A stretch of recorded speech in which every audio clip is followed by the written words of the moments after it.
बिस्मिल्लाहिर्रहमानिर्रहीम। Welcome to the Quaid-e-Azam institute of medical and health sciences.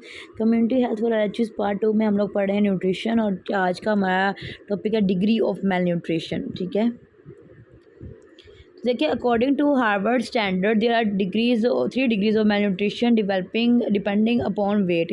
यानी कि वेट के अकॉर्डिंग मेल न्यूट्रिशन को तीन डिग्रीज में डिवाइड कर दिया गया है। 80% of weight of normal average, यानी कि ठीक है, अगर 80% बच्चे का वेट है तो वो एवरेज है। Children between 80 to 71% is equal to first degree malnutrition. ठीक है, यानी कि जिन बच्चों का जो है ना वेट वो 80 से 71 के राउंड अबाउट है, वो फर्स्ट डिग्री मेल न्यूट्रिशन में आते हैं। चिल्ड्रन बिटवीन 71 to 61 उनका आ जाता है वो सेकंड डिग्री में, और चिल्ड्रन ऑफ 60% और लो वो आ जाते हैं थर्ड डिग्री में। ठीक है, क्लिनिकल फीचर्स ऑफ पीईएम, यानी कि प्रोटीन एनर्जी मेल न्यूट्रिशन के क्या क्लिनिकल फीचर्स हैं, कैसे पता लगेगा इसको प्रोटीन एनर्जी मेल न्यूट्रिशन है। ठीक है जी, तो सबसे पहले देखें जी, फेलियर ऑफ ग्रोथ, यानी कि बच्चा सही से ग्रोथ नहीं कर पा रहा होता। ठीक है, आगे है जी मसल वेस्टिंग, उसके मसल्स वेस्ट हो रहे हैं। एपैथी का मतलब है जी लेक ऑफ इंटरेस्ट, बच्चे में कोई इंटरेस्ट नहीं पैदा हो रहा। एनोरेक्सिया, यानी कि उसको भूख जो है ना वो नहीं लग रही। Absence of hunger. हेपेटोमेगाले का मतलब होता है उसका लीवर इलाज हो गया है। Oedema, sign of vitamin deficiency जैसे ब्लाइंडनेस, एनीमिया। एंगुलर स्टोमाटाइटिस का मतलब होता है inflammation and redness of oral mucosa. ठीक है, सोर टंग और स्किन चेंजेस वगैरह, ये उसकी जो है ना ये हमारी इससे पता लगेगा कि इसको ये है प्रोटीन एनर्जी मेल न्यूट्रिशन। ठीक है, आगे जी क्लिनिकल मैनिफेस्टेशन ऑफ पीईएम दो होती हैं, मेरास्मस हो सकता है या क्वाशिरकोर हो सकता है। Prognosis, mortality up to 50% in children with severe marasmus, यानी कि जो इनको सीवियर मेरास्मस होता है वो बच्चे उनकी डेथ भी हो सकती है।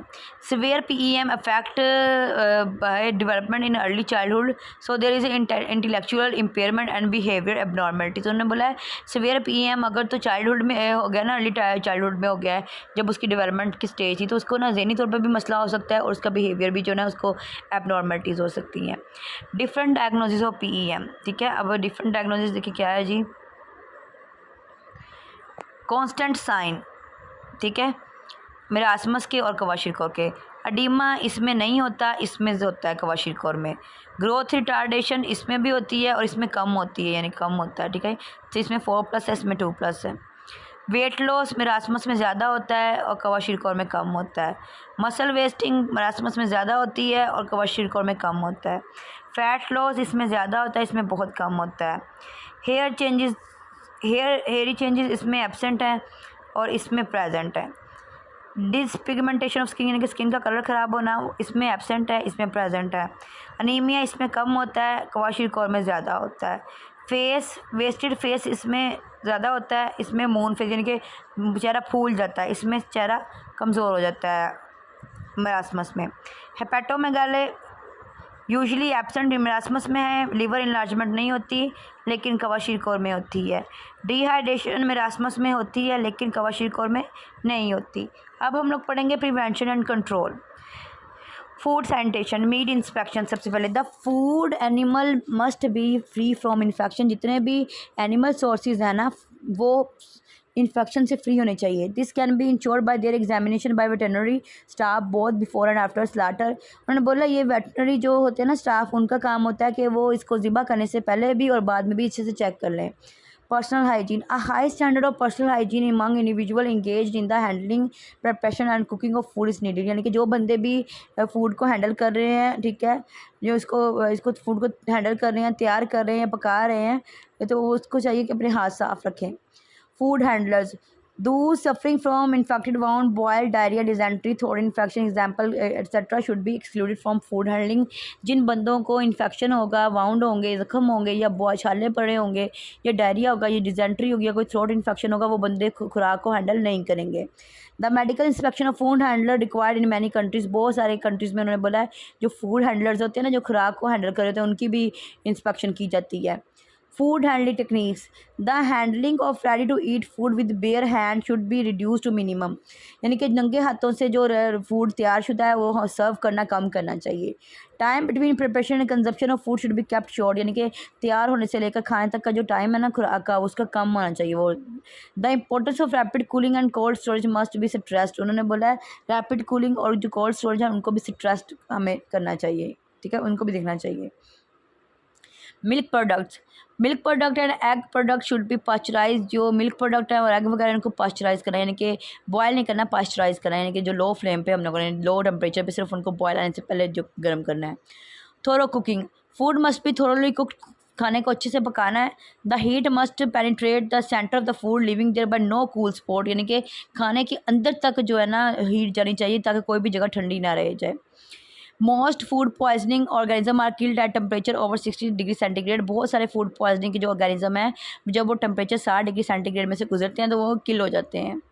Sanitary improvement, sanitisation of all worker surface utensils, work surface utensils and equipment must be ensure, यानी कि जितनी भी जगह पे काम करना है जो बर्तन इस्तेमाल करने इक्विपमेंट साफ़ करने होने चाहिए वो साफ़ होने चाहिए। Food premises should be kept free from rat mice flies and dust, जिस जगह पे फूड को स्टोर किया जाता है वो मक्खियाँ चूहे और ये जो फ्लाई होते हैं ना इनसे दूर होने चाहिए। Health education, food handler should be educated in matter of clean habit and personal hygiene such as frequency and thorough hand washing, जितने भी बंदे फूड हैंडलिंग करते हैं उनको हेल्थ एजुकेशन देनी है about personal hygiene, about clean habits, कि वो जितनी बार भी जितना हो सके अपने हाथों को वॉश करें। फिर है जी रेफ्रिजरेशन, यानी कि in the prevention of bacterial food poisoning, यानी कि बैक्टीरियल फूड पॉइजनिंग से बचाने के लिए emphasise must be place on proper temperature control, तो हमने फूड का टेम्परेचर कंट्रोल करना है। Food not eaten immediately should be kept in cold storage to prevent bacterial multiplication and toxin production, उन्होंने बोला जो खुराक हम लोगों ने नहीं ना खाई उसको हम लोगों ने फ़ौरन से ना स्टोर नहीं कोल्ड स्टोर नहीं करना, वो क्या होगा फिर मल्टीप्लिकेशन हो सकती है बैक्टीरिया की और टॉक्सिन प्रोडक्शन होते हैं। सॉरी, और उन्होंने बोला जो फूड हम लोगों ने नहीं खाना ना वो जल्दी से हम लोगों ने क्या करना है स्टोर कर देना है ताकि उसमें मल्टीप्लिकेशन ना हो सके और टॉक्सिन प्रोड्यूस ना हो सके। Cook and eat the same day is golden rule, यानी कि जिस दिन पकाओ उसी दिन खाओ, यही रूल होना चाहिए। Surveillance, food samples must be obtained from the food establishment periodically and subjected to laboratory analysis if they are unsatisfactory. Continuing surveillance is necessary to avoid outbreak of foodborne diseases, उन्होंने बोला है कि food का sample लेना है और उसको laboratory में भेजना है, अगर तो अनसेटिस्फैक्ट्री है तो हम लोगों ने क्या करना है बार बार चेक करते रहना है ताकि फूडबॉर्न डिजीज़ जो है ना वो हमारे कम्युनिटी में कम हो। ठीक हो गया जी।